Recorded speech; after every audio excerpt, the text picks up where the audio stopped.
The motor officer pulled into the bus stop at the major intersection of the entrances to the Radisson Hotel on one side and the Grenada Shopping Center on the other.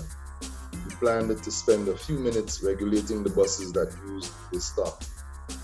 Many had a habit of practically parking in the middle of the busy junction or blocking the entrance to the hotel.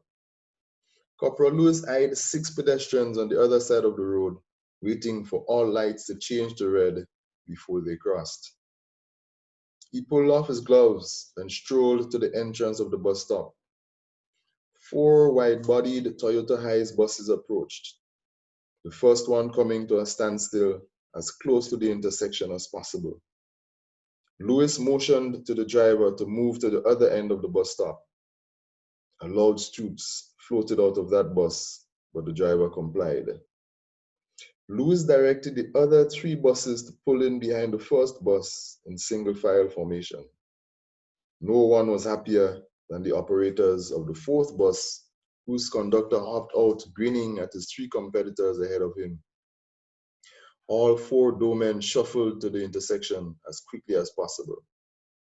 The police officer gritted his teeth as each young man held up his pants, whose belt rested below the buttocks, brightly colored boxers on full display. I wish I could have charged them fellas for indecency, he thought. A blue Hiace raced up and stopped behind the last passenger vehicle, albeit in the intersection, its electronic horn deafening the corporal. Driver, your name on the dotish list or? Corporal Lewis said to the slim man behind the wheel.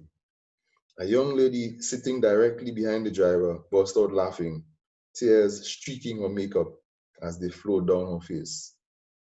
The driver scowled at the motor officer and pointed to the buses ahead of him. You can't see the bus stop full up? Lewis laughed. Driver, it have 4 buses on the stop. All of them have plenty room. You're watching 6 people over there. You can't do maths? The young lady now collapsed onto the floor of the bus, holding her sides and coughing between cackles. The driver rolled his eyes. He called out to his conductor, who had earlier leapt out to try to coax the waiting pedestrians to his bus.